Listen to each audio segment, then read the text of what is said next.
There's going to be a lot of volatility in the next few days and the coming weeks in the crypto markets, and I want to discuss the following scenarios where we either go to all-time highs from here or go back down to the low 60s for Bitcoin. If Bitcoin does fall to the low 60s, this won't be good for altcoins in the short term, and I don't want to sound bearish, but this is a scenario that we need to talk about.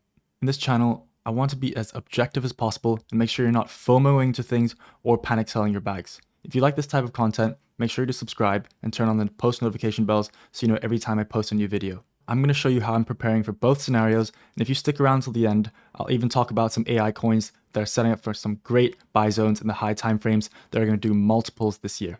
We'll be looking at two reasons why we're seeing a lot of volatility in Bitcoin at the moment, and the first one is that it's a final pre-halving retrace. Rec Capital, thanks for the information. And pre-halving retrace tends to occur 28 to 14 days before the halving event itself, and it is in the dark blue circle in the image below that I'm going to show you.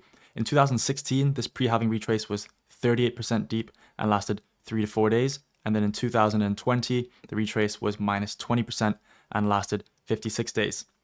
Right now, we're just over 10 days away from halving as the time that this post was made, and from the halving has pulled back 18% and lasted 7 days or so. So as you can see the image here, this blue circle here is where the previous halvings occurred, and there was a lot of volatility going into the halving, and then the red is the reaccumulation period, and the green is the parabolic uptrend period that we'll discuss later in this video. And to go into tradingeconomics.com/calendar, this is where you can keep up with all the CPI data. This is the second reason that we're looking at. And as you can see, April 10th, yesterday, there was the CPI data that came in. And as you can see, the headline CPI, so the expected was 3.4% and the actual was 3.5%. And that was on April 10th. If you look at April 8th, based on the CPI data, the prediction was that we would see a rate cut in June, and that was to be 500 to 525 basis points. That was 51.3%. And after the CPI data came in higher than expected, as you look at here, this was on April 8th. Now, we're not expecting a rate cut all the way until September. Now, what happens in the markets when we're now expecting a rate cut in September instead of expecting a rate cut in June? As interest rates stay higher for longer, it means the perceived risk in the market is higher. As you can see, when interest rates are cut down to lower numbers, trillions of dollars flood into the market and go into the degen coins. Right now, that's going to be pushed back until September. And what does that mean? So riskier assets are now bleeding and going into safer assets. So crypto is actually a risky asset in total, but if you look deeper into crypto, it's basically going to mean that the altcoins are going to bleed liquidity into Bitcoin, going out of a riskier asset, going into a safer asset. And this is shown on the Bitcoin dominance chart. As you can see, Bitcoin dominance has slowly progressed to go higher and higher, and now it's keep tapping that resistance that eventually is going to break. And whether we go into 55, 56, 57, 58%, what this means is a lot of liquidity is going into Bitcoin, and the percentage that Bitcoin owns as a market cap compared to the entire crypto market cap goes up in percentage. And Bitcoin dominance can go up in two separate ways. Either Bitcoin dominance is going up as BTC is going up against USD, or Bitcoin dominance going up as BTC is going down against USD. So what does this mean? If Bitcoin was going up right now to new all-time highs, let's say to 75 to 80K, Bitcoin would steal the show and suck all the liquidity away from the alts. And alts might not be losing against US dollars, which means if the alt is at $10 and Bitcoin is going up, alts might be going up in a smaller percentage to Bitcoin, but be still positive against USD. So they'll still be going $10 to $11, where Bitcoin might be going from 70 to 75,000. So higher in percentage for Bitcoin, but lower percentage for the alts. Whereas Bitcoin came down and tested these areas of support in the 60 to 61K, Bitcoin dominance will go up because all the riskier assets will be going into Bitcoin, even though Bitcoin is going down, and alts will be bleeding way more. And Benjamin Cohen showing here, BTC dominance is slowly building up to the range highs with potential breakout coming the week of the halving. This is not what alt season looks like. This is what BTC sucking the liquidity out of alts looks like. Another end of the coin, which is Crypto God John, saying, I just scanned like 40 charts between on-chain and the SEX altcoins. Many are in huge support zones and where the risk to ratio for bid for upside is massive. And I'm just going to show you now of some crypto AI coins that have done really well in the past week to the past month and show that yes, they are in great risk to reward bid zones, and we could see them bounce and go much higher or sideways before higher later on, but they also could come down. Drawn here is bidding for the upside. So Destra, a crowd favorite that literally did a 20x within a week, is coming and testing high time frame supports. I mean, it's only just launched for a couple of weeks, so we can't even really call it high time frame supports, but this is the highest time frame that we can use. And you can see that there was a massive support level that's still being slightly respected. I'm not sure if it's going to hold, but we will come down and test these orange levels, I think, if Bitcoin does go down and test these ranges in the 60Ks. If you follow me on Twitter, you would have seen that I've been keeping up with this, and I said 5 lower highs in a row and retests of support. And this is where the selling side is increasing over time, whereas the buy side is staying the same. And this is going to basically show that this support is going to break in terms of probability wise.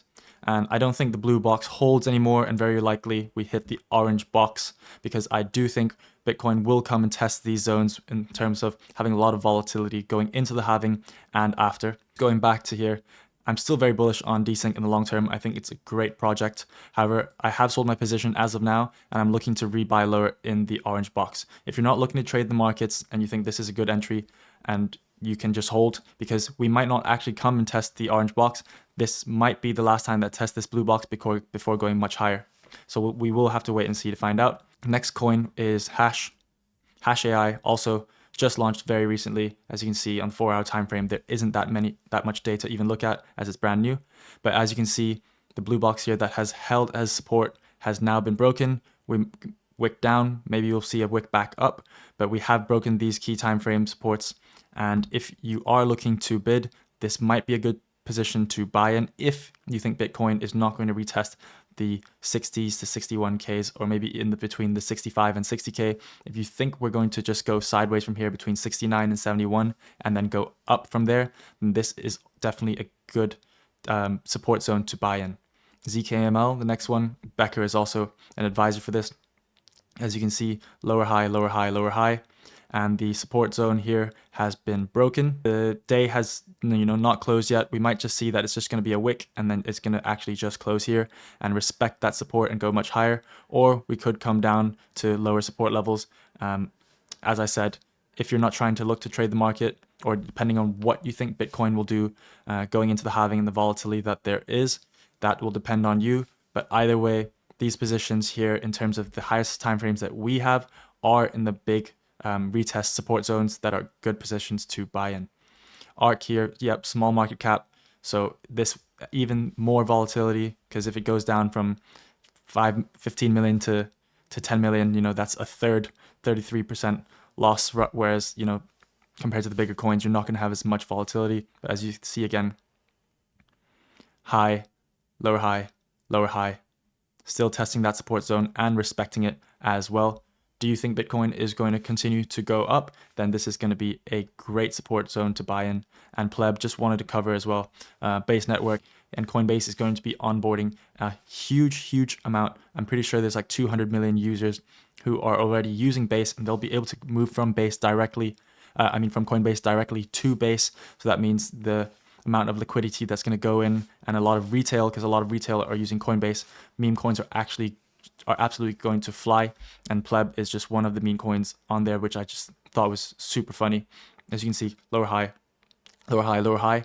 But again, so all of these coins are respecting that high time frame support zones. If you think it's a great time to get into the markets, if Bitcoin is not going to go down and test those 60 to 65K zones, this is a great buy zone. You can see the risk to reward ratio, as crypto god John said, where the risk to reward to bid for the upside is massive with easy and tight invalidations. And then just going to see what Becker's saying, from the last bull run, BNB, one of the best alts last cycle, went from sub $1 to 22, and then back to sub $10, and then climbed to $600 last cycle. So just keep in mind when you're looking at this dip, wondering if your alts can keep going from the recent climb. Yes, they can. They can literally do another 30x from here. But at the same time, there will be a lot of volatility. You're portfolio can go down in the 30%, 40%, 50%. And if you can't handle that and you're going to panic sell, then obviously crypto isn't the space for you. And just to give a little bit of hopium, or maybe you want to call it copium right now, Bitcoin's stock to flow model, the colors here, as you can see on the side, the blue is when you're closest to the halving. And as you see, when you go into halving, the stock to flow model ratio changes because the amount of supply that is mined each day gets halved every 4 years. And as you can see, after every time it's gone blue, Bitcoin has had a massive price rally, and we've already hit all-time highs before halving has even occurred, which didn't happen ever in the past here. As you can see, over here, bang, didn't break the all-time high. Here, didn't break the all-time high. Here, didn't break the all-time high, except here, we've already broken the all-time high. So that's ultra bullish because the supply is going to become even smaller after the halving. So that can only mean good things for Bitcoin. Now, this is just what I've done, and this is how I'm preparing for the upcoming volatility in the crypto markets. I just want to give you the best objective perspective and the best way to think about it. If you're not trying to trade the markets, as I said, the best thing to do is honestly to just hold your bags and have conviction in the plays that you think are going to do the best. For me, that's going to be AI and gaming. But if you do think there is going to be volatility and Bitcoin is going to test the 60 to 65K range, I feel like I'm a broken record. But if you do think it's going to test those records, alts will bleed against USD and will bleed against Bitcoin. So it might be a wise move to just lower a bit of your exposure, maybe take some profits on things that you've already bought and maybe they've done a 5x and 10x and you haven't taken profits yet, and have some money on the sidelines. What I'm doing is right now I'm about 45% in cash and 55% in alts. And that basically means that if it goes down, I'll have some money on the sides to purchase some alts. And if it does go up, at least I'll have some exposure. And most importantly, don't make any drastic movements, don't panic, and don't FOMO, and make sure, hold on tight. Let me know in the comments what you guys are doing and what you think is going to happen.